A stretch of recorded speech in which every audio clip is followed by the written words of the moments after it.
Hey Chingus, welcome to Drama Series Tamil. இன்னைக்கு நம்ம பார்க்க போறது Bonafide Killerல எபிசோட் நம்பர் 4 தமிழ்ல பார்க்க போறோம். லாஸ்ட் எபிசோட்ல ஹீரோயின் டீம் எல்லாருமே சேர்ந்து டீம் டூர் அப்படின்னு போய் அங்க ஆர்கன் டிராஃபிக்கிங் பண்ணக்கூடிய ஒரு கும்பலை அடிச்சு விளாசி இருப்பாங்க. இப்போ அடுத்த ஃபீல்டுக்கு வந்தாச்சு, அந்த இடத்துல இருந்து கிளம்பி வந்தாச்சு. பஸ்ல இருந்து இறங்கினோடனே டீம் 2 லீடர் இருக்காங்கல்ல, அவங்க கிட்ட சிஇஓ போயிட்டு நேத்தைக்கு குடிக்கும் போது நீங்க ஒரு விஷயத்த சொன்னீங்க, அதை இப்ப மறந்துட்டீங்களா அப்படின்றதெல்லாம் எனக்கு தெரியல, நான் வேணா ஞாபகப்படுத்துறேன். ஹீரோயின் கிட்ட நீங்க தோத்ததுனால நாளை காலையில எவ்வளவு ஸ்நாக்ஸ் வேணாலும் நான் வாங்கி கொடுக்குறேன்னு சொல்லியிருந்தீங்கன்னு உடனே டீம் 2 லீடர் அவங்களோட கிரெடிட் கார்டை எடுத்து சிஇஓ கிட்ட கொடுத்துடுறாங்க. நான் கம்மியா யூஸ் பண்றேன் சிஇஓ சொல்றதுக்கு, இல்ல உங்களுக்கு எவ்வளவு தேவையோ அவ்வளவு யூஸ் பண்ணிக்கோங்கன்னு. சோ அவரு ரொம்ப ஹாப்பியா அவங்களோட டீம்மேட்ஸ் கூட போறாங்க. அப்பதான் டீம் 2 லீடர் ஒரு விஷயத்தை யோசிச்சு பாக்குறாங்க. நேத்திக்கு நடந்த எல்லா விஷயத்தையுமே இவரு அரை மயக்கத்துல பாத்திருந்திருப்பாரு. நான் எதுக்காக பயப்படுறேன், நேத்திக்கு நடந்ததெல்லாம் கனவா இல்லன்னா நிஜமாவே சிஇஓ அத்தனை பெரிய அடிச்சாரா அப்படின்ற மாதிரி யோசிக்கிறாங்க. இந்த பக்கம் நானா ஹீரோயின் கிட்ட போயிட்டு ஹேங் ஓவர் சூப்பு கொடுக்குறாங்களா, ஹீரோயின் அதெல்லாம் எனக்கு தேவையில்லைன்னு. நானாவும் நேற்றுக்கு நீங்க சூப்பரா பண்ணீங்கன்னு, ஹீரோயினும் நான் ஏதாவது பண்ணேன்னா என்னன்னு கேக்குறதுக்கு நானாவும் இல்ல ஒன்னும் இல்ல அப்படின்னு சொல்றாங்க. ஹீரோயினும் பரவாயில்ல, நீ நேத்திக்கு நல்லாவே சமாளிச்ச, உன்னோட ஆபரேஷன் இது நீ வந்ததுக்கு அப்புறமா, ஆனா செமையா பண்ணனு. நானாவுக்கு ரொம்பவே சந்தோஷமாயிடுச்சு. ஆனா நானாவுக்கு ஒரு கொஸ்டின் இருக்கு, நம்ம ஏன் எல்லாத்தையும் டீல் பண்ற மாதிரி இவனுங்களை டீல் பண்ணல அப்படின்னு கேக்குறதுக்கு, உனக்கு ப்ரீ மீட்டிங்னா என்னன்னு தெரியாதா, இது ப்ரீ மீட்டிங்னு சொல்றாங்களா. ஆக்சுவலி ப்ரீ மீட்டிங் என்ன அப்படின்னா, ஃபர்ஸ்டா ஒரு கும்பலை பிடிக்கும் போது இவங்க போலீஸ் கிட்ட ஒப்படைச்சிருவாங்க. சோ போலீஸ் வந்து பார்த்து அவங்களுக்கு தண்டனை கொடுப்பாங்க. அதுபடி இவங்க ஆர்கன் டிராஃபிக்கர் எல்லாரையும் பிடிச்சாங்கல்ல, அவங்க எல்லாருமே ஆட்டோமேட்டிக்கா போலீஸ்க்கு கால் பண்ணி அவங்களே இன்ஃபர்மேஷன் கொடுத்து அவங்க வந்திருக்காங்க. கூடவே போலீஸும் வந்திருக்காங்க. போலீஸ் கேக்குறாங்க, இவங்க எல்லாரையும் நீங்க எப்படி விசாரிச்சு இந்த விஷயத்தை கண்டுபிடிச்சீங்கன்னு. அதுக்கு மத்த போலீஸ் எல்லாரும் சொல்றாங்க, இல்ல நாங்க எங்க கண்டுபிடிக்கிறது, இவனுங்களா வந்து போன் பண்ணி நாங்க இந்த மாதிரி ஆர்கன் டிராஃபிக்கிங் பண்ணோம், எங்களோட மனசு மாறிடுச்சு, நாங்களே சரண்டர் ஆகணும்னு நினைக்கிறோம் அப்படின்னு அவங்களாவே போன் பண்ணி சொன்னானுங்கன்னு.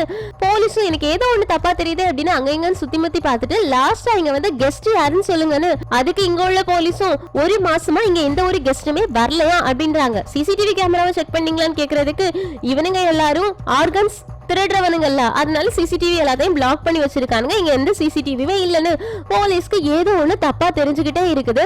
அப்போ இவங்க சுத்தி முத்தி இருக்கக்கூடிய எல்லா ட்ரோடையுமே பிளாக் பண்ணி வச்சிருப்பாங்க. ஹீரோயினோட டீம் இங்க வரும்போது டாக்டருக்கு கால் பண்ணி சொல்லி ஆர்கன்ஸ் எடுக்க சொல்லி இருந்திருப்பாங்கல்ல, சோ அந்த டாக்டர் வந்துட்டு இருக்காங்க. அவங்கள போலீஸோட அசிஸ்டன்ட் கும்பல் இருக்குல்ல, அவங்க நிப்பாட்டுறாங்க. அவரு வெளியில வந்தோடனே ஐயோ போலீஸா அப்படின்னு இங்க இருந்து தப்பிச்சா பழச்சா போதுன்னு ஓட பாக்குறாங்களா. அப்ப அவங்கள மடக்கி பிடிச்சு அவங்களோட நேம சொன்னோடனே இங்க ஒருத்தன் உள்ள உட்கார்ந்துட்டு இருக்கான்ல, அவனும் எங்களோட கும்பல் தான், அவனும் எல்லா ஆர்கன்ஸையுமே கட் பண்ணி எடுத்து திரும்ப ஸ்டிச்சஸ் போடக்கூடியது அப்படின்னு போட்டு கொடுத்துடுறாங்க. சோ டாக்டரையுமே அரெஸ்ட் பண்ணியாச்சு. எல்லாரும் சொல்லிட்டு இருக்காங்க, இவ்ளோ ஈஸியா ஒரு கேஸ் நமக்கு சால்வ் ஆனதே கிடையாது, இங்க எவிடன்ஸ் இருக்கு, யாரு குற்றம் பண்ணாங்கன்னு இருக்கு, கடைசியா கன்க்ளூஷனும் இருக்கு, இதுக்கு மேல என்னடா வேணும் ஒரு கேஸுக்கு, இது மாதிரி எல்லா கேஸும் ஈஸியா முடிஞ்சிருச்சுன்னா நல்லா இருக்கும் அப்படின்னு சொல்றாங்க. அந்த நேரத்துல நம்ம வெப்பன் மாஸ்டர் இருக்காங்கல்ல, அவங்க ஈச்சியை விட்டு பாக்குறாங்க. அதாவது தாத்தா பார்த்தோன்னே அவருக்கு ஐயோ அப்படின்னு கதி கலங்கிருச்சு. நேத்தைக்கு ஹீரோயின் கிட்ட வாங்கினாடி மறக்கவே இல்லை, அதனால எல்லாரும் முட்டி போடுங்கடா அப்படின்னு முட்டி போடுறாங்க. அதை பாக்குற வெப்பன் மாஸ்டருக்கு சந்தோஷமா இருக்குது. கடைசியா இவனுங்க எல்லாரையும் போலீஸ்ல கொடுத்தாச்சு அப்படின்னு சந்தோஷப்படுறாங்க. இந்த பக்கம் நானாவுக்கு எதுக்காக நம்ம அவங்கள போலீஸ் கிட்ட கொடுக்கணும் அப்படின்னு கேட்க ஹீரோயின் சொல்றாங்க, நம்ம இந்த உலகத்துல ஜஸ்டிஸ் அப்படின்னு ஒண்ணு இருக்குன்றத நம்பணும், கவர்மெண்ட் கிட்ட தான் ஃபர்ஸ்ட் எல்லாத்தையுமே நம்ம ஒப்படைக்கணும். நம்ம கவர்மெண்ட்டை மீறி செயல்படக்கூடிய ஆட்கள்லாம் கிடையாது. ஃபர்ஸ்ட் ஒரு குற்றவாளியை கவர்மெண்ட் கிட்ட ஒப்படைப்போம், அவங்களுக்கு தக்க தண்டனை கிடைக்குதான்னு பார்ப்போம். தண்டனை ஓகேவா இருந்துச்சு அப்படின்னா நம்ம அந்த கேஸை முடிச்சிருவோம். ஒருவேளை தண்டனை நமக்கு ஏத்த மாதிரி இல்ல, அவங்க தப்பிச்சுட்டாங்க அப்படின்னா அதுக்கப்புறமா தான் அந்த கேஸை நம்ம கையில எடுப்போம்னு நானாவும் சிம்பிளா நம்மளே ஃபர்ஸ்ட் எல்லாத்தையும் முடிச்சுட்டு போயிட்டா ஈஸியா இருக்கும் தானேன்னு கேக்குறதுக்கு, ஹீரோயினும் மக்கள் எல்லாருமே ஜஸ்டிஸை நம்பணும், நம்ம எல்லாருக்குமே போயிட்டு ஹெல்ப் பண்ணிட்டு இருக்க முடியாது, கவர்மெண்ட்டையும் நம்ம நம்பணும், அதுக்காக தான் ஃபர்ஸ்ட் கவர்மெண்ட் கிட்ட இதை ஒப்படைப்போம், அவங்களால முடியலன்னா அப்புறம் நம்ம பார்த்துப்போன்னு. இப்பதான் நானாவுக்கு இவங்க என்ன பண்றாங்க அப்படின்றதே புரியுது. சோ ஃபர்ஸ்ட் ஒரு கேஸ் வந்துச்சு அப்படின்னா அதை கவர்மெண்ட் கிட்ட ஒப்படைப்பாங்க, போலீஸ் கிட்ட ஒப்படைப்பாங்க, அங்க அவங்களுக்கு சரியான தண்டனை கிடைக்கலன்னா அந்த கேஸை இவங்க கையில எடுப்பாங்க அப்படின்ற விஷயம் நானாவுக்கு நல்லாவே புரிஞ்சிருச்சு. இந்த பக்கம் போலீஸ் கேஸ் ஃபைல்ஸ் எல்லாத்தையுமே பார்த்துட்டு இருக்கும்போது அவங்களுக்கு ஒரு விஷயம் ஸ்ட்ரைக் ஆகுது. நம்ம கிங்ஃபிஷரை தேடி போறதுக்கு முன்னாடியே ஆக்சுவலி கிங்ஃபிஷர் ஒரு பேட்டர்னை ஃபாலோ பண்றாங்க. ஒவ்வொரு கேஸுக்கு நடுவுலயே 7ல இருந்து 60 நாட்கள் எடுத்துக்கிறாங்க. ஆனா நம்ம என்ன பண்றோம் அப்படின்னா ஒரு கேஸ் அவங்க பண்ணதுக்கு அப்புறமா அந்த கேஸையே விசாரிச்சுட்டு இருக்கோம். சோ அந்த கேஸ் சால்வ் ஆகுறதுக்கு முன்னாடியே அடுத்த கேஸ் வந்துடுது. அதை விசாரிக்கிறதுக்குள்ளாடி அவங்க அடுத்த விஷயத்த பண்ணிட்டு போயிடுறாங்க. இதனாலதான் நம்மளால அவங்கள பிடிக்க முடியல. சோ நம்ம அவங்கள பிடிக்கணும் அப்படின்னா அடுத்தது அவங்க என்ன பண்ண போறாங்க அப்படின்றத கண்டுபிடிக்கணும். சோ அந்த வேலையை தான் நம்ம பார்க்கணும்னு போலீஸ் பிரில்லியண்டா யோசிக்க ஆரம்பிச்சிட்டாங்க. இங்க கட் பண்ணா நம்ம ஹீரோயின் வீட்டுக்கு வந்தாச்சு. அடுத்த நாள் காலையில யோல ஸ்கூலுக்கு அனுப்ப வேண்டியதா இருக்கு. ஆனா என்ன, இன்னைக்கு ஸ்கூல்ல பேரண்ட்ஸ் பிள்ளைங்க கூட சேர்ந்து விளையாடணும். அப்பாவால வர முடியாது, வேலைக்கு போவாங்கன்னு தெரியும். அம்மா நீங்க வாங்க அப்படின்னு கூப்பிடும்போது ஹீரோயினுக்கு இன்னைக்கு வேலை இருக்கு, அதனால இன்னைக்கு என்னால வர முடியாதுன்னு சொல்றாங்க. யோல் அப்படின்னா நான் ஸ்கூலுக்கு போக மாட்டேன் அப்படின்னு அடம்பிடிக்கிறதுக்கு 2 பேரும் சமாதானப்படுத்தி பாக்குறாங்க. யோல் கேட்கறதாவே இல்ல. உடனே ஹீரோயினும் நான் 3 எண்ணுவேன், அதுக்குள்ளாடி நீ சோஃபால இருந்து கீழே இறங்கலன்னா என்ன ஆகும்னு எனக்கே தெரியாதுன்னு 2 3 கவுண்ட் பண்றாங்களா. ஹீரோவும் வேண்டாம் யோல், நீ ரிஸ்க் எடுக்காத, அம்மா கோவம் வந்துச்சுன்னா என்ன ஆகும்னு உனக்கே தெரியும்னு சொன்ன உடனே பயந்து போயிட்டு யோலு இறங்கி போயிடுறா. வா ஷூ போட்டு தரேன் அப்படின்னு ஹீரோ ஷூ போட்டு கொடுத்துட்டு அம்மா சொல்ற பேச்சு இன்னைக்கு ஒரு நாள் கேளு, ஈவினிங் வந்ததுக்கு அப்புறமா நம்ம எல்லாரும் சேர்ந்து விளையாடலான்னு. ஆனாலும் யோல் கோவமா தான் இருக்காங்க. ஹீரோ கிளம்பி போயாச்சு. ஹீரோயின் யோல கார்ல கூட்டிட்டு போறாங்க. யோல் மூஞ்ச தூக்கி வச்சிருக்காங்க. ஹீரோயினும் எனக்கு வேலை இருக்கிறதுனால தானே நான் வரமாட்டேன் அப்படின்னு சொல்றேன், இன்னைக்கு ஒரு நாள் நீ சமாளியே அப்படின்னு சொல்லிட்டு வராங்க. ஆனா யோல் கேட்கிற மாதிரியே தெரியல. அப்போ சைட்ல அவங்க இனியொரு ஃப்ரெண்டை பாக்குறாங்க. என் ஃப்ரெண்டு அப்படின்னு சொன்னோடனே காரை நிப்பாட்டி ஹீரோயின் அவங்க 2 பேரையுமே ஏத்திக்கிறாங்களா. அப்போ அந்த லேடியுமே வந்துட்டு ஒர்க்கிங் போறவங்க. ஸோ அவங்க பையன் கூட இன்னைக்கும் அவங்களால டைம் ஸ்பெண்ட் பண்ண முடியாது. 2 பேருமே எங்களால் முடியலை அப்படின்னு சொல்றதுக்கு 2 பசங்களும் வந்துட்டு நாங்கள் உங்களை வெறுக்கிறோம், ஐ ஹேட் யூன்னு சொல்றாங்க.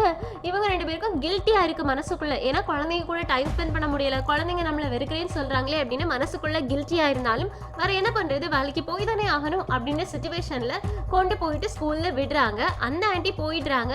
யோலுக்கு ஹீரோயின் பாய் சொல்றாங்களா, ஆனா யோல் கண்டுக்காம போயிடுறாங்க. அதை மற்ற பேரண்ட்ஸ் எல்லாரும் நோட் பண்ணிட்டு பாருங்க குழந்தைங்க எவ்வளவு ஏங்குறாங்க, ஆனா பேரண்ட்ஸ்க்கு வேலை தான் முக்கியம், என்ன பண்றது அப்படின்னு பேசுறாங்களா. இதுவுமே ஹீரோயினுக்கு மனசு உறுத்தலாவே இருந்துட்டு இருக்கு. இந்த பக்கம் ஹீரோ அவங்களோட அசிஸ்டன்ட் கிட்ட ஒருத்தர் ரிலீஸ் ஆக போறான், அவனை பத்தி டீடைல்ஸ் எடுக்கணும் அப்படின்னு சொல்லி இருந்திருப்பாங்கல்ல, அவனோட ரிலீஸ் இன்னைக்கு தான். சின்ன குழந்தைங்கள தப்பா நடத்தினவன் தான் இவன். அவனுக்கு இன்னைக்கு ரிலீஸ். ஸோ அவனை வெளியே விட்டுட்டு வெளியில அப்படி நடமாட விட்டுற முடியாதுல, அதனால எங்க போறான் அப்படின்றத ட்ராக் பண்றதுக்காக கால்ல ஒரு ட்ராக்கரை மாட்டி விடுறாங்க. இந்த பக்கம் ஸ்கூல்ல எல்லாருமே விளையாடிட்டு இருக்காங்க. பேரண்ட்ஸ் கூட பிள்ளைங்க ரொம்ப ஜாலியா விளையாடுறாங்க. ஆனா அப்புறமா யோல் கூட ஒரு ஃப்ரெண்டு வந்தாங்கல்ல, அவங்க இந்த மாதிரி பேரண்ட்ஸ் வராத பிள்ளைங்க மட்டும் டீச்சர் கூட விளையாடிட்டு இருக்காங்களா. அவங்க யாருமே ஜாலியா விளையாடல. முக்கியமா யோல் ஜாலியா விளையாடவே இல்லை. அவங்க அம்மாவை அவ ரொம்ப மிஸ் பண்ணிக்கிட்டே இருக்கா. ஹீரோயினுக்கு போகும்போது யோலோட ஞாபகமாவே இருந்திருக்குமா, அதனால திரும்பி வந்துட்டாங்க. யோல் கூட கன் கேம் விளையாடுறாங்க. யோலும் அம்மா நீங்க வந்துட்டீங்களான்னு கேட்கறதுக்கு ஆமா நான் வந்துட்டேன், நீ தான் மூஞ்ச உருண்டு வச்சுட்டு போனீங்க ஸ்கூல் போகும்போது, அப்புறம் எப்படி என்னால உன்னை விட்டுட்டு போக முடியும், அதனாலதான் அம்மா திரும்ப வந்துட்டேன், வா ஜாலியா விளையாடலான்னு எல்லா கேம்ஸையும் யோல் கூட சேர்ந்து ஹீரோயின் சூப்பரா விளையாடிட்டு இருக்காங்க. யோலும் ரொம்ப சந்தோஷமா என்ஜாய் பண்ணிட்டு இருக்காங்க. அதுக்கப்புறமா பேரண்ட்ஸ் எல்லாரும் சேர்ந்து பேசிட்டு இருக்காங்களா. அந்த இடத்துக்கு ஹீரோயினும் வந்து உட்காடுறாங்க, பிள்ளைங்களை தனியா விளையாட விட்டுட்டு. அப்ப பேரண்ட்ஸ் எல்லாருமே நீ வேலைக்கு போனதை நாங்க பார்த்தோன்னு. ஹீரோயினும் போனேன், ஆனா அவளோட ஃபேஸை பார்த்தோன்னே எனக்கு போக மனசு இல்லை, அதனாலதான் ஹாஃப் டே லீவ் போட்டு வந்துட்டேன், ஹாஃப் டே முடிஞ்சதும் நான் போயிடுவேன்னு.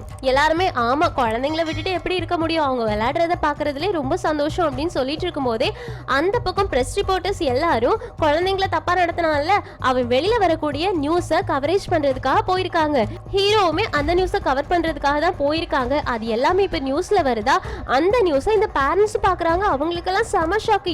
இந்த மாதிரி ஒருத்தர் வெளியில வந்தா அப்படின்னா நம்ம பிள்ளைங்களை எப்படி நம்பி வெளியில அனுப்ப முடியும், இவன் எப்ப பிள்ளைங்களை தூக்கிட்டு போவோம் அப்படின்னு பயந்து தானே இருக்க முடியும்.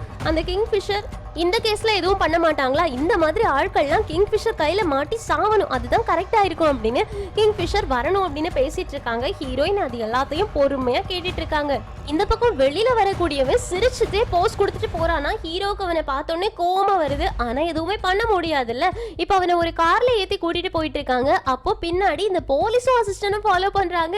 என்ன விஷயம் அப்படின்னு பாத்தீங்கன்னா, போலீஸும் அசிஸ்டன்டும் பேசிட்டு போகும்போது அசிஸ்டன்ட் சொல்லியிருப்பாங்க, இந்த கிங்ஃபிஷரா நான் மட்டும் இருந்திருந்தேன்னு வச்சுக்கோங்க இருக்கிறவங்களையும் குழந்தைங்களை தப்பா நடத்துவான்ல அவனுங்களை தான் ஃபர்ஸ்ட் போட்டு தள்ளியிருப்பேன்னு போலீஸ்க்கு உடனே ஒரு நிமிஷம் இரு, குழந்தைங்களை தப்பா நடத்துறவங்களா, அந்த மாதிரி கேஸ்ல இருந்து யாரெல்லாம் இந்த வாரம் ரிலீஸ் ஆக போறாங்க அப்படின்ற லிஸ்ட் எடுன்னு சொல்லிட்டு போயிருந்திருப்பாங்க.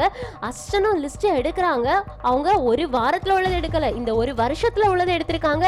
அதுலயும் ரிலீஸ் ஆன 7 பேர் மொத்தம் குற்றம் பண்ணியிருக்காங்க. அதுல 6 பேர் ரிலீஸ் ஆன அடுத்த நாளே இறந்து போயிருக்காங்க. அதுவும் ஆக்சிடென்ட் அந்த மாதிரி வித்தியாசமான ரீசன்னால இறந்து போயிருக்காங்க. எதுவுமே ஒரு ஆள் கொலை பண்ணிருக்காங்க அப்படின்ற எவிடன்ஸே இல்லாம எல்லாமே ஆக்சிடென்ட் மாதிரி தான் இருக்குது. சோ அடுத்ததா ரிலீஸ் ஆக போறது நாளைக்கு ஒருத்தன் அப்படின்னு சொல்லியிருக்காங்க. சோ இந்த வேலை எல்லாத்தையும் கிங்ஃபிஷர் தான் பண்றாங்க அப்படின்னா நாளைக்கு ரிலீஸ் ஆகுறவன நாளை கழிச்சு இல்ல நான் நாளைக்கே போட்டு தள்ளுறதுக்கு நிறைய சான்சஸ் இருக்கு அப்படின்றத இவங்க கண்டுபிடிச்சிடுறாங்க. ஸோ அவனை தான் அடுத்தது கிங்ஃபிஷர் டார்கெட் பண்ணுவாங்க. ஸோ அவனை நம்ம ஃபாலோ பண்ணிட்டு போனோம் அப்படின்னா கிங்ஃபிஷரை கண்டுபிடிச்சிடலான்னு இவங்க ஃபாலோ பண்ணிட்டு போறாங்க. பாத்தீங்களா எவ்வளவு பிரில்லியண்டா யோசிச்சிருக்காங்கன்னு. இந்த குற்றவாளியோட நேம் ஜின், அதனால அவனை நான் ஜின் அப்படின்னே சொல்றேன். ஸோ ஜின் வந்துட்டு போலீஸ் எல்லாரும் கார்ல கூட்டிட்டு போயிட்டு இருக்கும்போது எனக்கு ரெஸ்ட் ரூம் போகணும், அதனால என்ன இறக்கி விடுங்க, பக்கத்துல ஒரு ரெஸ்ட் ரூம் வரப்போகுதுலான்னு சொல்றதுக்கு போலீஸ் எல்லாரும் அப்பெல்லாம் ஒன்னும் விட முடியாது, ஒன்னு எந்த இடத்துல இறக்கி விடணுமோ அங்கதான் நாங்க கூட்டிட்டு போவோம்னு சொல்றதுக்கு ஒருவேளை நான் இங்கே உச்சா போயிட்டேன்னா என்னடா பண்ணுவீங்க அப்படின்னு கேட்கறதுக்கு வேற வழி இல்லாம ரெஸ்ட் ரூம்ல நிறுத்த வேண்டியதா இருக்கு. அது ரெஸ்ட் ரூம் மட்டும் கிடையாது, ரெஸ்ட் ஏரியா, அங்க போய் ட்ரெஸ் சேஞ்ச் பண்ணுவாங்க, ரெஸ்ட் ரூம் போவாங்க, குளிப்பாங்க, இந்த மாதிரி எல்லாமே பண்ணுவாங்க. அந்த மாதிரி ஒரு ஏரியாவுக்கு தான் கொண்டு போயிட்டு பார்க் பண்றாங்க. இந்த பக்கம் நம்ம ஹீரோ எடுத்திருப்பாங்கல்ல அந்த போட்டோ எல்லாம் பார்க்கும்போது அவங்களுக்கு ரொம்ப கோவம் வருது. ஆனாலும் என்ன பண்றது அப்படின்னு அடக்கிட்டு இருக்காங்க. அப்ப அசிஸ்டன்ட் வந்துட்டு இங்க இருக்க எல்லார்கிட்டயுமே நான் ரிப்போர்ட் எடுத்துட்டேன், எல்லாருமே இவன் வெளியில வந்தது பிடிக்கவே இல்லைன்னு சொல்லியிருக்காங்கன்னு. ஹீரோவும் அதுல எந்த சந்தேகமே கிடையாது, எந்த ஒரு பேரண்ட்ஸா இருந்தாலுமே தன்னோட குழந்தை இவன் கையில மாட்டிடக்கூடாதுன்னு நினைப்பாங்க. அதனால எல்லா பேரண்ட்ஸுமே இவனை ரிலீஸ் பண்ண கூடாது அப்படின்னு தான் சொல்லுவாங்கன்னு. அங்க நிறைய பேர் இவன் ரிலீஸ் ஆகக்கூடாதுன்னு போராட்டம் பண்ணிட்டு இருப்பாங்க. அதை பார்த்து சொல்றாங்க. அதுக்கப்புறமா சரி நமக்கு இனி அவனை ஒரு இடத்துல கொண்டு போய் விட போறாங்கல்ல அந்த இடத்துக்கு போயிட்டு அங்க உள்ள எல்லா செய்திகளையுமே சேகரிக்க வேண்டியது இருக்கு, வா போகலாம் அப்படின்னு இவங்களும் கிளம்பி போறாங்க. இந்த பக்கம் ஹீரோயின் குழந்தைங்க எல்லாரு கூடயுமே சேர்ந்து அவுட்டோர் வந்தாச்சு, எல்லாரும் சேர்ந்து உட்காந்து ஸ்நாக்ஸ் எல்லாம் சாப்பிட்டுட்டு இருக்காங்க. அப்போ ஹீரோயின் யோலியும் அந்த பையனையும் போட்டோ எடுத்துட்டு அவங்க அம்மாக்கு அனுப்பி வைக்கிறாங்க. உங்க பையனை பத்தி கவலைப்படாதீங்க நான் பாத்துக்கிறேன்னு. அவங்களும் நீங்க வேலைக்கு போகலையா அப்படின்னு கேட்கறதுக்கு இல்ல நான் ஹாஃப் டே லீவ் போட்டிருக்கேன், உங்க பையனையும் சேர்த்து பார்த்துப்பேன்னா அவங்களுக்கு ரொம்பவே சந்தோஷமாயிடுச்சு, தேங்க்ஸ் சொல்றாங்க. ஹீரோயின் இந்த மெசேஜ் அனுப்புனதுக்கு அப்புறமா டைமை பார்த்துக்கிட்டே இருக்காங்க. அந்த பக்கம் ஜின் ரெஸ்ட் ரூமுக்கு போயாச்சு. ஆக்சுவலி இவன் ஜெயில இருந்து ரிலீஸ் ஆகும்போது இவனுக்கு ட்ரெஸ் சேஞ்ச் பண்றது கொடுத்திருப்பாங்க. அங்க ஒரு துண்டு இருந்திருக்கும், இந்த இடத்துக்கு வந்துரு நாங்க உன்னோட கால்ல இருக்கதை ரிலீஸ் பண்ணி விடுவோன்னு. சோ அதுக்காக தான் இங்க வந்திருக்கான். வெளியில இவனை கூட்டிட்டு வந்த 2 போலீஸ் வெயிட் பண்ணிட்டு இருப்பாங்கல்ல அவங்களுக்கு வந்துட்டு இவன மாதிரி ஒரு ஆட்களை நம்ம வீடு வரைக்கும் கொண்டு போய் விடுறோம், அதுவும் அவன் சொல்றது எல்லாத்தையும் கேட்கணும்னு நினைக்கும் போது எரிச்சலா வருது. ஐயோ அப்படின்னு புலம்பிட்டு இருக்காங்களா. இவன் வெளியில வருவானா வரமாட்டானா அப்படின்னு கோவத்துல பார்க்கும்போது அவனோட அந்த டிராக்கர் இருக்குல்ல அது மூவ் ஆகுற மாதிரி காட்டும். அவன் எங்க போயிருப்பான் அப்படின்னு டக்குன்னு உள்ள போய் ஒவ்வொரு கதவையை ஓபன் பண்ணி பார்த்தா வென்டிலேஷன் வழியா அவன் வெளியில போயிருக்கான் அப்படின்றது தெரிய வருது. அதனால உடனே கார் எடுத்துட்டு போகலாம் அப்படின்னு வெளியில வராங்க. என்ன பண்றது அப்படின்னு ஃபர்ஸ்ட் யோசிச்சுட்டு இருக்காங்க. அதை இவங்களை ஃபாலோ பண்ணிட்டு வந்த போலீஸ் அசிஸ்டன்ட் நோட் பண்றாங்களா, அவங்க என்னாச்சு அப்படின்னு கேட்கறதுக்காக வெளியில வராங்க. அதே இடத்துக்கு தான் நம்ம ஹீரோவுமே ரிஃப்ரெஷ்மெண்ட்காக ஜூஸ் வாங்க வந்திருப்பாங்க. ஸோ அவங்க போலீஸை பார்த்தோன்னே ஹே அப்படின்னு கை காட்ட பார்ப்பாங்க. ஆனா ஜின்ன கூட்டிட்டு போன 2 போலீஸும் நிக்கிறாங்க. இவங்களும் டென்ஷனா பேசுறாங்க அப்படின்றத பார்த்து இவங்களுக்கு புரிஞ்சிருச்சு ஜின் எங்கேயோ தப்பிச்சு போயிட்டானு. அதனால இவங்களை ஃபாலோ பண்ண அப்படின்னு ஜின்னை தேடி போறாங்கல்ல அவங்கள ஃபாலோ பண்ண ஆரம்பிக்கிறாங்க. அதே நேரத்துல அந்த பக்கம் ஜின் ஒன்னும் வெளியில எல்லாம் போயிருக்க மாட்டான் தப்பிச்சு. அவனோட கால்ல இருக்கக்கூடிய டிராக்கரை வெப்பன் மாஸ்டர் இருக்காங்கல்ல அவங்க தான் ரிமூவ் பண்ணிருப்பாங்க. வெப்பன் மாஸ்டர் இவனுக்கு ஹெல்ப் பண்றாங்க. ஹெல்ப்னா என்னன்னு புரிஞ்சிருக்கும்ல, அடுத்த டார்கெட் இவன் தான் அப்படின்றது கிளியரா தெரியுது. சோ என்ன நடக்க போகுதுன்னு பாக்குறதுக்கு இன்ட்ரெஸ்டிங்கா இருக்கும். சோ வெப்பன் மாஸ்டர் இவனை வெளியில கூட்டிட்டு போறாங்க. சிஓ வந்துட்டு ஒன்னா நாங்க கூட்டிட்டு போறதுக்காக தான் வந்திருக்கோம், எங்க கூட வா, ஊரை விட்டு வெளியில போறதுக்கான எல்லா ஏற்பாடையுமே நாங்க பண்ணிட்டோன்னு. அதுக்கு ஜின்னும் நான் எப்படி உங்களை நம்பி வர்றது, நீங்க தான் என் கூட ஜெயில இருந்தவன் அனுப்பின ஆள் அப்படின்றது எனக்கு எப்படி தெரியும்னு கேட்க நீ அவனே கால் பண்ணி பேசு அப்படின்னு மொபைல கொடுக்குறாங்க. அவனும் கால் பண்ணி பாக்குறான். அவன் பண்ற காலை கட் பண்ணி விடுறதுக்காக தான் லீ தனியா ஒரு ட்ரக்ல வெயிட் பண்ணிட்டு இருக்காங்க. சோ இந்த கால் போகாம அவங்க பாத்துக்கிறாங்க. இவனும் 2-3 தடவை கால் பண்ணிட்டு இருக்கான், கால் போகவே மாட்டேங்குன்னு இருக்கும்போது டக்குனு சிஓ மொபைல வாங்கிட்டு நீ எங்களை நம்பல அப்படின்னா எங்க கூட வர வேண்டாம், ஆனா இதே இடத்துல எங்களால நிறைய நேரம் நின்றுட்டு இருக்க முடியாது, இப்ப போலீஸ் உன்னோட ட்ராக்கரை ஃபாலோ பண்ணி போயிட்டு இருக்காங்க, ஆனா அந்த ட்ராக்கரை கண்டுபிடிச்சிட்டாங்கன்னா திரும்பவும் இதே இடத்துக்கு வந்துருவாங்க, சொல்றாங்க. அவ்வளவு நேரம்லாம் நம்மளால இங்க இருக்க முடியாதுன்னு சொல்றதுக்கு இவனால இங்க இருக்கவும் முடியல, இவங்க கூட போகணுமா போக வேண்டாமான்ற டவுட்டும் இருக்கு. இருந்தாலும் சரி ஓகேன்னு ஜின் இவங்க கூட கிளம்பி போக முடிவு பண்ணிட்டான். சோ கார்ல ஏறான். ஆக்சுவலி இவங்களோட பிளான் என்ன அப்படின்னா, கிம் ஃபர்ஸ்ட் இவன் ஜெயிலுக்குள்ளாடியே இருக்கும்போது இவனுக்கு ஏதாவது மெடிக்கல் அலர்ஜி இருக்கா, ஏதாவது ப்ராப்ளம் இருக்கா அப்படின்றத விசாரிச்சிருப்பாங்க. அதுல அவனுக்கு ஒரு அலர்ஜி இருக்கு அப்படின்ற விஷயம் தெரிய வருது. அந்த விஷயத்த சொன்ன உடனே நானா சொல்றாங்க, அவனோட அலர்ஜியை தூண்டுற மாதிரி ஒரு விஷயத்த நான் கண்டுபிடிக்கிறேன், அது அவனோட உடம்புல செலுத்திட்டோம் அப்படின்னா 1 மணி நேரம் 2 மணி நேரத்துல அவன் அலர்ஜி அதிகமாகி இறந்து போயிடுவான். சோ இது அவனோட அலர்ஜினாலதான் இறந்து போனான் அப்படின்ற மாதிரி கேஸ் ஃபைல க்ளோஸ் பண்ணிடுவாங்க. நமக்கும் வேலை ஈஸியா இருக்கும்னு எல்லாருமே இதுக்கு ஒத்துக்கிட்டு இருந்திருப்பாங்க. அப்படிதான் இவனை போட்டு தள்ளணும் அப்படின்னு முடிவு பண்ணிருக்காங்க. இப்ப கார்ல போயிட்டு இருக்கும் போது உன்னோட வீட்டுக்கு எங்களால டைரக்டா கூட்டிட்டு போக முடியாது, இனி ஒரு சுத்து வழியா தான் கூட்டிட்டு போக முடியும், ஏன்னா போலீஸ் உன் வீட்டை தான் ஃபர்ஸ்ட் சர்ச் பண்ணுவாங்க, அதனாலதான் சொல்றதுக்கு அவனும் யார் சொன்னா இப்ப நான் வீட்டுக்கு போக போறேன்னு, அப்போ உன்னை எங்க கூட்டிட்டு போகணும்னு கேக்குறதுக்கு அந்த பொண்ணு கடைசியா ஒரு 8 வயசு பொண்ணை நான் தப்பா யூஸ் பண்ணல, அந்த பொண்ணை பார்க்கணும். 10 வருஷம் ஆயிடுச்சு, இப்ப அந்த பிள்ளைக்கு 18 வயசு ஆயிருக்கும். ஸோ அவ எப்படி இருக்கா, வளர்ந்துருக்காளா, என்ன பண்ணிட்டு இருக்கா அப்படின்ற எல்லாத்தையுமே எனக்கு பார்க்கணும் போல இருக்கு. அவளை பார்க்க கூட்டிட்டு போன்னு சிஓக்கெல்லாம் செம்ம காண்டாவது. பக்கத்துல தான் வெப்பன் மாஸ்டர் இருப்பாங்களா, சும்மாவா அவங்கள வெப்பன் மாஸ்டர் சொல்லுவாங்க. ஒரு எலக்ட்ரிக் ஷாக் கொடுக்கக்கூடிய ஒன்று எடுத்து கழுத்திலேயே குத்தி விட்டுடுறாங்க. அவனும் மயக்கமாயிட்டான். இவங்க 2 பேருக்கும் செம்ம காண்டாவது. அதுக்கப்புறமா சைட்ல காரை நிப்பாட்டி உள்ள நானா ஏறா, என்னோட வேலையை இப்பவே பண்ணவா அப்படின்னு கேட்கறதுக்கு இல்ல வேண்டாம், கொஞ்சம் தூரம் போனதுக்கு அப்புறமா அவனுக்கு அந்த பாய்சனை கொடுக்கலாம், இப்ப கொடுக்க வேண்டான்னு. அப்ப நானாவுக்கு ஒரு டவுட், நம்ம எதுக்காக கிங்ஃபிஷரை வச்சு இந்த மேட்டரை முடிக்க கூடாது, ஒரே ஒரு கன் ஷாட்ல இவனை போட்டு தள்ளிடலாமேன்னு.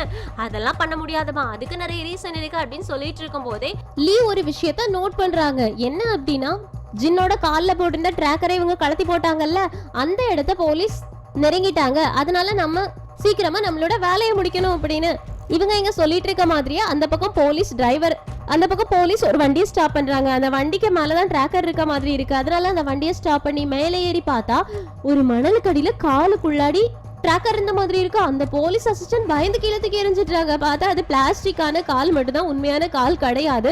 சோ அவனுங்க நம்மளை ஏமாத்திட்டானுங்க அப்படின்னு இவங்க புலம்ப ஆரம்பிக்கிறாங்க. அப்பதான் என்ன நடந்துச்சு அப்படின்றத காட்டுறாங்க. இந்த வெப்பன் மாஸ்டர் இருக்காங்கல்ல, அவங்க கவனமா ஜின்னோட கால்ல இருந்த டிராக்கரை கலத்தினது மட்டும் இல்லாம அங்க ஒரு வென்டிலேஷன் இருக்கும், அது வழியா ஆப்போசிட்ல சிஓ வெயிட் பண்ணிட்டு இருப்பாங்கல்ல, அவங்க கிட்ட எரிஞ்சிருப்பாங்க. அவங்க அதை ஒரு ட்ரக்ல போட்டிருப்பாங்க. அந்த ட்ரக்கை தான் போலீஸ் இவ்வளவு நேரம் ஃபாலோ பண்ணிட்டு போயிட்டு இருந்தது. சோ இப்ப என்ன பண்றது, மறுபடியும் அதே ரெஸ்ட் ஏரியாக்கு தான் போய் நம்ம அவனை கண்டுபிடிக்கணுமா அப்படின்னு இவங்க யோசிச்சுட்டு இருக்கக்கூடிய நேரத்துல நம்ம ஹீரோ அங்க வந்துடுறாங்க. போலீஸ் பார்த்துட்டு, டேய் நீ எங்களை ஃபாலோ பண்ணிட்டு வந்தியான்னு கேட்க, இல்ல நானும் ரெஸ்ட் ஏரியாவுக்கு வந்திருந்தேன், அந்த நேரத்துல நீங்க அவசரமா கிளம்புனதை பார்த்தேன். சோ இதுக்கும் கிங்ஃபிஷர் கேஸுக்கும் சம்மந்தம் இருக்குமா அப்படின்ற டவுட் எனக்கு வந்துச்சு, அதனால தான் ஃபாலோ பண்ணிட்டு வந்தேன்னு. அது எப்படிடா உனக்கு தெரிஞ்சதுன்னு கேட்கறதுக்கு, ஏன்னா நீ கிங்ஃபிஷர் கேஸை ஃபாலோ பண்ணிட்டு இருக்க. கிங்ஃபிஷர் எப்பவுமே தப்பானவங்கள தான் கொலை பண்ணுவாங்க. இன்னைக்கு ஜெயில இருந்து ரிலீஸ் ஆனவன் ரொம்ப தப்பானவன், அவன் தப்பிச்சு ஓடிட்டான் அப்படின்ற மாதிரி தான் எனக்கு தோணுது. சோ கிங்ஃபிஷர் கேஸுக்கும் இதுக்கும் சம்மந்தம் இருக்குமா அப்படின்ற டவுட் தான் எனக்கு வந்துச்சுன்னு. இதை கேட்ட உடனே போலீஸும், நீ கரெக்டா தான் கெஸ் பண்ணிருக்க, ஆனா இதை பத்தின எந்த ரிப்போர்ட்டையுமே இப்ப கொடுத்துறாத, உனக்கு நியூஸ் தேவை, அது எனக்கு தெரியுது, இருந்தாலும் இதை பத்தி மட்டும் இப்போதைக்கு ரிப்போர்ட் பண்ணிடாத, ஏன்னா நாங்க அவனை கண்டுபிடிச்சாகணும்னு ஹீரோவும் ஓகே சொல்றாங்க. இந்த பக்கம் ஸ்கூல் முடிஞ்சு ஹீரோயின் யோல ஒரு கடைக்கு ஐஸ்கிரீம் சாப்பிடுறதுக்காக கூட்டிட்டு வந்திருப்பாங்க. யோல் இன்னைக்கு ரொம்பவே சந்தோஷமா இருக்காங்களா. ஹீரோயினும் யோல் கிட்ட, யோல் அம்மாக்கு வேலை இருக்குது, இப்ப போனேன் அப்படின்னா பிள்ளை ஃபீல் பண்ணுவியான்னு கேக்குறதுக்கு, இல்ல அம்மா நீங்க போங்க அப்படின்றாங்க. அப்படின்னா உனக்கு ஓகேவான்னு கேக்குறதுக்கு, ஆமா அம்மா செய்யற வேலை ரொம்பவே இம்பார்ட்டன்ட் ஆனது, அதனால அம்மா போனாலும் எனக்கு பிரச்சனை கிடையாதுன்றாங்களா. ஹீரோயின் நைட்டு வந்துட்டு ஹீரோ ஒரு நாள் வீட்டுக்கு வராம வேலைக்கு போயிருந்திருப்பாங்கல்ல, அன்னைக்கு என்னோட வேலையும் இம்பார்ட்டன்ட் தான் அப்படின்னு சொல்லி கொடுத்திருப்பாங்க. அதை ஞாபகம் வச்சு யோல் எனக்கு பிரச்சனை இல்லைன்னு சொல்லும்போது ஹீரோயினுக்கு ரொம்பவே சந்தோஷமா இருக்கும். அதே நேரத்துல இந்த பக்கம் கார்ல நானாவும் ஜின்னு மட்டும் தான் இருக்காங்க. அதுக்கு பின்னாடி ஒரு ட்ரக்ல வெப்பன் மாஸ்டர் டிரைவ் பண்ணிட்டு இருக்காங்க. அந்த ட்ரக்குக்கு உள்ளாடி லீ இருந்து எல்லாத்தையுமே ஜிபிஎஸ் எல்லாத்தையுமே கண்ட்ரோல் பண்ணிக்கிட்டு இருக்காங்க. ஸோ இந்த மாதிரி 2 வண்டியில ஃபாலோ பண்ணி போயிட்டு இருக்கும்போது நடுவில் ஒரு கார் வந்துருச்சு, 2 வண்டிக்கே நடுவில். அந்த கார்ல யார் இருக்காங்கன்னா, ஹீரோயின் ஒரு குழந்தைய விட்டு வந்தாங்கல்ல, யோலோட ஃப்ரெண்டு, அவங்க அம்மாவும் அந்த பையனும் தான் இருக்காங்க. அவங்க அம்மா ரொம்ப ஜாலியா பாட்டு போட்டு பையன் கூட ஜாலியா வைப் பண்ணிட்டு வந்துட்டு இருக்காங்க. பின்னாடி வெப்பன் மாஸ்டர் கார் வந்துட்டு இருக்கும்போது, சரி பரவாயில்ல ஒரு சின்ன கார் தானே அப்படின்னு விட்டுடுறாங்க. ஆனா இந்த சான்ஸை யூஸ் பண்ணி உள்ள ஜின் மயக்கம் போட்டு கிடந்தான்ல, அவனுக்கு மயக்கம் தெளிஞ்சிருக்கும். இவனுக்கு அப்பவே ஒரு டவுட் இருந்துச்சு, இவங்க எல்லாரும் ஏதாவது பண்ணிடுவாங்களோ, ஏன்னா அவனுக்குமே கிங்ஃபிஷர் பத்தி தெரியும். அதனால காருக்குள்ள ஏறதுக்கு முன்னாடி ஒரு பிளைடை எடுத்திருந்திருப்பான். அந்த பிளைடை வச்சு கையை கட்டி போட்டிருக்கதை அவுத்துட்டு சியோவோட கழுத்துலயே குத்தி விட்டுடுறான். அவங்களுக்கு ப்ளீட் ஆகுமா. ஸோ கார் அங்கங்கன்னு தள்ளி போயிடுச்சு. நானாவால எதுவும் பண்ண முடியல. டக்குன்னு இவன் காரை திறந்து வெளியில வந்து அதுக்கு பின்னாடி கார் யாரோடது போயிட்டு இருக்கு, அந்த குழந்தையோட கார்ல, அந்த கார்ல ஏறிக்கிறான். அந்த ஆன்டியை மட்டும் வெளியில தள்ளி விட்டுடுறான். சோ பின்னாடி பையன் உட்கார்ந்துட்டு இருக்கான். அது தெரியாம இவன் வண்டி எடுத்துட்டான். இங்க என்ன நடக்குதுன்னே தெரியாம வெப்பன் மாஸ்டர் கீழே இறங்கி வந்து பார்க்க இவங்க நடந்த எல்லாத்தையுமே சொல்றாங்க. சோ அந்த கார்ல யார் இருக்காங்க அப்படின்றத கேமரா விட்டு பார்த்தா உள்ள ஒரு சின்ன பையன் இருக்கிறான். அவன் அழுதுட்டு இருக்கிறதுனால அப்பதான் ஜின் நோட் பண்றான். இந்த பையனை போய் உள்ள கூட்டு வந்துட்டேனே, அழாதரா வாயை மூடுறா, இல்லைன்னா ஒரு தூக்கி குப்பையில வீசிடுவேண்டா அப்படின்னு சொல்லிட்டு இருக்கான். ஆனா என்ன, இவன் டிரைவர் சீட்ல இருக்கான். நல்ல வேளையா குழந்தை பேக் சீட்ல இருக்கிறதுனால குழந்தைய இவனால எதுவுமே பண்ண முடியல. கார் ஓட்டிக்கிட்டு போயிட்டே இருக்கான். குழந்தை உள்ள இருக்கிறதுனால பின்னாடி இவங்க ஃபாலோ பண்ணிட்டு வந்துட்டு இருக்காங்கல்ல கிங்ஃபிஷரோட டீம், அவங்களால எதுவுமே பண்ண முடியல. இது நியூஸ் ஆயிடுச்சு. ஏன்னா குழந்தை உள்ள இருக்கு அப்படின்றத அவங்க அம்மா சொல்லிடுவாங்கல்ல. சோ அது நியூஸ் ஆயிடுச்சு. அதை ஹீரோயினும் கவனிக்கிறாங்க. ஹீரோக்குமே அந்த நியூஸ் தெரியுது. ஸோ ஹீரோ அசிஸ்டன்ட் கிட்ட கிங்ஃபிஷர் இது வரைக்கும் பண்ண எல்லா விஷயத்தையுமே ஒரு ரிப்போர்ட்டா எடு, எனக்கு அதுல என்ன நடக்குது அப்படின்ற விஷயம் தெரியணும் அப்படின்னு அனுப்பி விடுறாங்க. ஸோ அவங்க ரிப்போர்ட் எடுக்கிறதுக்காக போயிடுறாங்க. ஹீரோ இந்த நியூஸை ஃபாலோ பண்ணலாம்னு முடிவு பண்ணியிருக்காங்க. இந்த பக்கம் தப்பிச்சு போன ஜின் இருக்கான்ல, அவன் கப்பல்லாம் இறங்கக்கூடிய இடத்துக்கு போனா அங்க கதவை திறந்துட்டு இவங்க அவனை ஃபாலோ பண்ணிடக்கூடாது அப்படின்றதுக்காக காரை அப்படியே ஆன்லயே வச்சு குழந்தைய தண்ணிக்குள்ள தள்ளி விடலாம் அப்படின்னு முடிவு பண்ணிருக்காங்க. ஏன்னா குழந்தைய காப்பாத்துவாங்களா, நம்மளும் ஷூட் பண்ண ட்ரை பண்ணுவாங்களா, கண்டிப்பா குழந்தைய தான் காப்பாற்ற ட்ரை பண்ணுவாங்க. அதனால நம்ம எஸ்கேப் ஆயிடலாம் அப்படின்னு முடிவு பண்ணிருக்கான். சோ குழந்தைய சிஓ யோனா எல்லாருமே சேர்ந்து இவங்க காரை அதுல மோதி காரை நிப்பாட்டி குழந்தைய வெளியே எடுத்து நீ நல்லா தானே இருக்க அப்படின்னு நானா சமாதானம் படுத்திட்டு இருக்காங்க. வெப்பன் மாஸ்டர் அவனை பிடிக்கிறதுக்காக ஓடுறாங்க. ஆனா அவன் ஒரு போட்ல ஏறி எஸ்கேப் ஆயிட்டான். இப்பவே தண்ணிக்குள்ள இருக்கான். எப்படி உங்க எல்லாராலையும் என்ன ஃபாலோ பண்ண முடியும், எனக்கு தெரியும் நீங்க எல்லாரும் கிங்ஃபிஷரோட ஆட்கள் அப்படின்னு என்ன கொலை பண்றதுக்காக தானே வந்திருக்கீங்க, இப்போ உங்களால எப்படி முடியும் அப்படின்னு ஓவரா கத்தி கூச்சல் போட்டுட்டு இருக்கானா. அந்த நேரத்துல பொசுக்கு நம்ம மொண்டையில யாரோ ஒரு ஆள் ஷூட் பண்ணிடுறாங்க. அவன் தண்ணிக்குள்ள விழுந்துட்டு யாருன்னு பார்த்தா நம்ம ஹீரோயின் தான். அப்பதான் லீ சொல்றாங்க, ஆக்சுவலி குழந்தைங்களை கஷ்டப்படுத்துறவங்க, ரொம்ப மோசமான வேலை செஞ்சவங்க எல்லாரையுமே நம்ம கொலை பண்ணும்போது அவங்கள கஷ்டப்படுத்தி நிறைய நேரம் அவங்களோட சாவை இழுத்து தான் நம்ம சாவடிப்போம். ஆனா ஹீரோயினுக்கு அதெல்லாம் பிடிக்காது. ஏன்னா அவ ஒரு ஆள் கஷ்டப்படுறத அவளால பார்க்க முடியாது. அவளை பொறுத்த வரைக்கும் ஒரே ஷாட் தான், டக்குன்னு கொலை பண்ணிடுவா, அவ்வளவுதான். ஆனா இந்த கேஸ்ல மட்டும் இதை நான் தான் பண்ணுவேன் அப்படின்னு ஹீரோயின் முடிவெடுத்தா. ஆனா என்ன, அவனை டார்ச்சர் பண்ணக்கூடியதை நம்ம கிட்ட விட்டுட்டா. ஏன்னா அவன் பண்ணது சின்ன விஷயம் கிடையாது, குழந்தைங்கள. அதனாலதான் அவனை டார்ச்சர் பண்ணி கொண்டு வரணும்னு நினைச்சிருந்தோம். எப்படி இருந்தாலுமே இந்த கேஸை அவ தான் சால்வ் பண்ணி இருந்திருக்க போறா. சோ இப்ப அவ அதை பண்ணிட்டா அப்படின்னு சொல்றாங்க.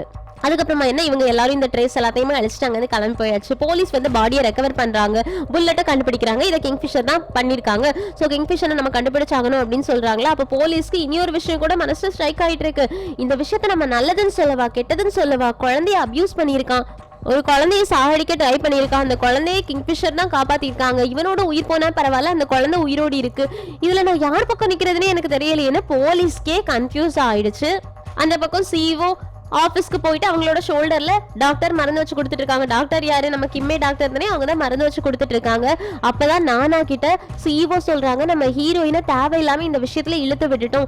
அவனுக்கு நம்ம பிளான் பண்ண மாதிரியே அலர்ஜி மெடிசன் கொடுத்திருந்தா இது ஒரு ஆக்சிடென்டாவே முடிஞ்சிருக்கும். ஆனா இப்ப போலீஸ் கிங்ஃபிஷரோட ஐடென்டிட்டியை இன்னும் அதிகமா சூஸ் பண்ண ஆரம்பிப்பாங்க. இப்படி ஒவ்வொரு விஷயத்திலயுமே ஹீரோயின் வந்து கொலை பண்ண அவ மேல இருக்கக்கூடிய சந்தேகம், அவ பக்கத்துல போலீஸ் நெருங்கக்கூடியதுக்கான சான்ஸ் அதிகமாயிட்டே போயிட்டு இருக்கு. பூஸ்டன்ல நடந்த அந்த கார் ஆக்சிடென்ட்டை மறைக்கணும், அதை பத்தி எல்லாருமே பேசுறது நிறுத்தணும் அப்படின்றதுக்காக தான் கிங்ஃபிஷர் ஒரு கொலை பண்ணாங்க. ஆனா இது அடுத்தது உடனே வேற ஆக்சிடென்ட் பண்றதுக்கு முன்னாடி இதை பண்ணதுனால ஹீரோயினோட லைஃப் தான் ரிஸ்க்ல இருக்கு. அவ நம்ம எல்லாரையும் காப்பாத்துறதுக்காக அவளோட லைஃப் ரிஸ்க்ல போட்டுட்டு இருக்கா அப்படின்ற விஷயத்தை எல்லாருக்கும் சொல்றாங்க. நானாக்கு அப்பதான் புரியுது ஹீரோயின் எவ்வளவு பெரிய விஷயங்கள் பண்ணிட்டு இருக்காங்க. இவங்க யாரும் மாட்டக்கூடாது அப்படின்றதுக்காக அவங்கள போலீஸ் நெருங்கினா கூட பரவாயில்லன்னு எவிடன்ஸை விட்டு அவங்க பக்கமே எல்லாத்தையுமே டைவர்ட் பண்ணிட்டு இருக்காங்க அப்படின்னு. ஸோ இப்போ ஹீரோயின் வீட்டுக்கு போறாங்க. எல்லாத்தையுமே மறந்துட்டு அவங்களோட பொண்ணை ஹக் பண்ணிக்கிறாங்க. அப்போ அவங்களுக்கு ஒரு கிஃப்ட் வந்திருக்கு அப்படின்னு நானி சொல்றாங்க. வீட்டில் குழந்தைய பாத்துக்கிறதுக்காக ஒரு ஆளை விட்டுட்டு போயிருப்பாங்களா, அவங்க சொல்றாங்க.